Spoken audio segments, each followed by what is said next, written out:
রচনা একটি কলমের আত্মকথা। রচনাটা অনেকগুলি পয়েন্ট দিয়ে লেখা আছে, তোমরা একটু শুনে চলো, তাহলে অনেকটা বুঝতে পারবে।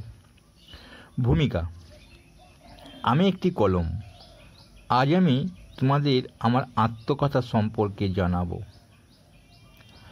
আমার কাজ শুধু সাদা খাতায় লেখা, আর আমি যখন শিশুদের হাতে পড়ি তখন আমার কাজ শুধু দাগ কাটা আর হিজিবিজি আঁকা। আমি যখন যার কাছে থাকি সেই আমাকে লেখার কাজে লাগায়। তবে কম্পিউটার যুগে আমার কদর একটু কমে গেছে। এখন ছাত্রছাত্রী এবং শিক্ষক ছাড়া অন্য সকলে আমাকে কাছে রাখে না। তারা প্রয়োজনের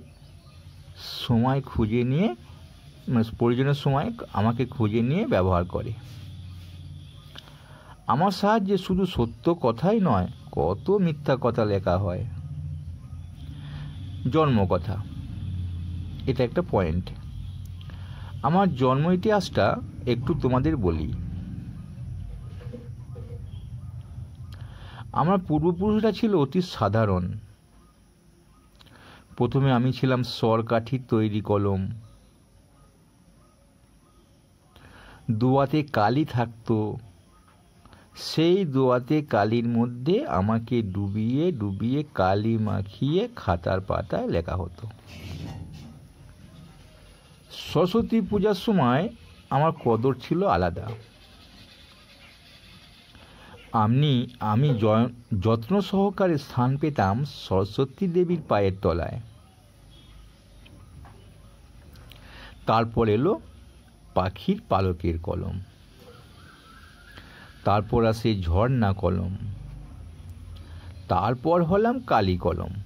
যখন আমি কালি কলম ছিলাম তখন আমার ভিতরটা ফাঁপা থাকতো। তখন কথাটা দুবার হয়ে গেছে।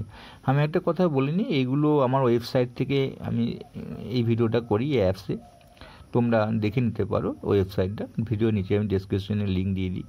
রচনার ক্ষেত্রে প্রত্যেকটাই আমি লিঙ্ক দিয়ে দিই, ওখানে ঠিক করে দেবো, তখন কথাটা কাটা যাবে। তার মধ্যে কালি ভরে চেরা জিভের সাহায্যে কালি বের করে লেখা হতো। আমি কখনো কখনো অনেকের খাতায় কালি ঢেলে দিতাম। কি করব? ছেলেরা বারবার আমাকে হাতে নিয়ে ঝাঁকার দিত, ওটা আমাকে হবে। তারপর আমি হলাম ডট কলম। এখন প্লাস্টিকের কারখানায় ছাঁচিয়ে ঢেলে আমার বিভিন্ন অংশগুলো তৈরি করা হয়। তারপর সেগুলিকে জড়ো করা হয়, তারপর রিফিল ভরা হয়, তখন আমি সম্পূর্ণ রূপ পাই। তারপর আমাকে প্যাকেট বন্দি করে আমার সঙ্গী সাথীদের সঙ্গে রাখা হয়। অনেক দোকান ঘুরে শেষে মালিকের কাছে যাই। গুরুত্ব: আমাকে ছাড়া আজকের সভ্যতা অনেকেই একেবারেই অচল। ছোট বড়, নারী পুরুষ, পণ্ডিত মূর্খ, সবাই আমাকে সম্মান দেয়। কখনো আমি বুক পকেটে স্থান পাই, কখনো আবার ব্যাগ ও বাক্সের মধ্যে স্থান পাই।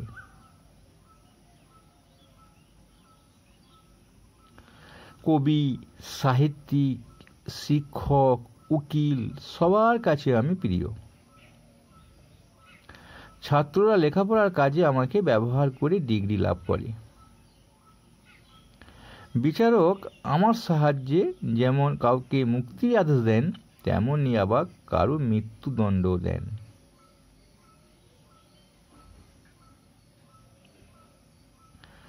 আবার অতি সাধারণ কৃষক ও শ্রমিক তাদের দৈনন্দিন আয় ব্যয়ের হিসাবে রাখার জন্য আমাকে ব্যবহার করে। কত মানুষ তাদের মনের কথা লেখে আমার সাহায্যে। এখানে একটু দেরি হচ্ছে, তোমরা স্পিডে দেখতে পারো বা ওয়েবসাইট দেখে নিতে পারো। আমি বারবার বলে দিই যাতে তোমাদের ওখান থেকে তাড়াতাড়ি দেখে নিতে পারবে, যে অংশটা দেখার প্রয়োজন সেটাই দেখে নিতে পারবে। বেশ, চলো স্মৃতিকথা। আমি আমার বন্ধুদের সঙ্গে শহরে একটি দোকানে ঝুলন্ত অবস্থায় ছিলাম, মানে আমার কিছু স্মৃতিকথা। একদিন একটি বয়স্ক মানুষ কলমের খোঁজ করছিল। দোকানদার আমাকে দেখালো। আমাকে দেখে বয়স্ক মানুষটি খুব পছন্দ হলো। আমার বন্ধুদের সঙ্গে থেকে আমাকে বের করে নিয়ে ভালো করে পরীক্ষা করলো। তারপর কিছু অর্থের বিনিময়ে তার বুক পকেটে স্থান পেলাম। তার সঙ্গে তাদের বাড়ি এলাম। তিনি খাতার মধ্যে কিছু হিসাবপত্র লিখে আমাকে পাশের টেবিলে রেখে দিলেন। এইভাবেই চলতো আমার জীবন। একদিন, এটা বাড়তি বললাম, ওরা দেখে নেন। একদিন ওই বাড়ির ছোট্ট ছেলে আবদার ধরল আমাকে তার কাছে নেওয়ার জন্য। বয়স্ক মানুষটি তাকে দিয়ে দিলেন। আমি এরপর তার ব্যাগের মধ্যে স্থান পেলাম। সে যখন টিউশনি যেত, আমি যেতাম তার সঙ্গে। সে যখন স্কুলে যেত, তার সঙ্গে আমি যেতাম। সে যত্ন সহকারে ব্যাগ থেকে বার করে আমাকে নিয়ে লিখত। অনেকে আমাকে দেখে হিংসা করত। তারপর ছেলেটি বড় হলো, তখন আমি তার সঙ্গে ছিলাম। সে মাধ্যমিক পরীক্ষা দেওয়ার জন্য আমাকে সঙ্গে নিয়ে গেল। আমি পরীক্ষার খাতায় অনেক কিছু লিখলাম। তারপর সে অনেক বড় হলো, অনেক ডিগ্রি লাভ করে বড় অফিসার হলো। তবুও সে আমাকে সঙ্গে রেখে দিল। তার বুক পকেটে থেকে আমি প্রতিদিন ট্রেনে যাতায়াত করতাম। একদিন ট্রেনে খুব ভিড় ছিল।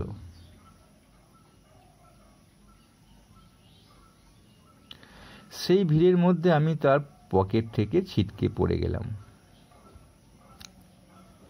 অনেকে ভিড়ের পায়ে চাপে আমাকে ভেঙে ফেলল।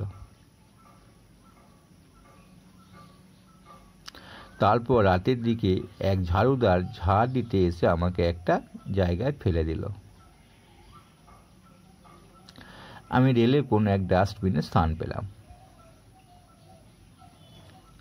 আমি ওখানে থেকে মালিকের জন্য মনে খুব কষ্ট পেলাম। ভাবলাম, জানি না আমাকে ছাড়া সে কেমন আছে। আজও আমি এখানে পড়ে আছি। হয়তো সারা জীবন পড়ে থাকতে হবে।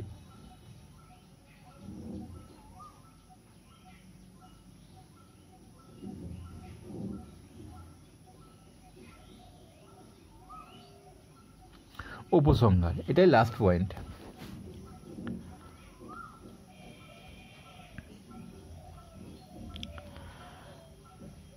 আমি মানুষের বহু উত্থান পতনে সুখ দুঃখের সাক্ষী। কত অখ্যাত লেখক বিশ্ববিখ্যাত হয়ে ওঠেন আমার সাহায্যে।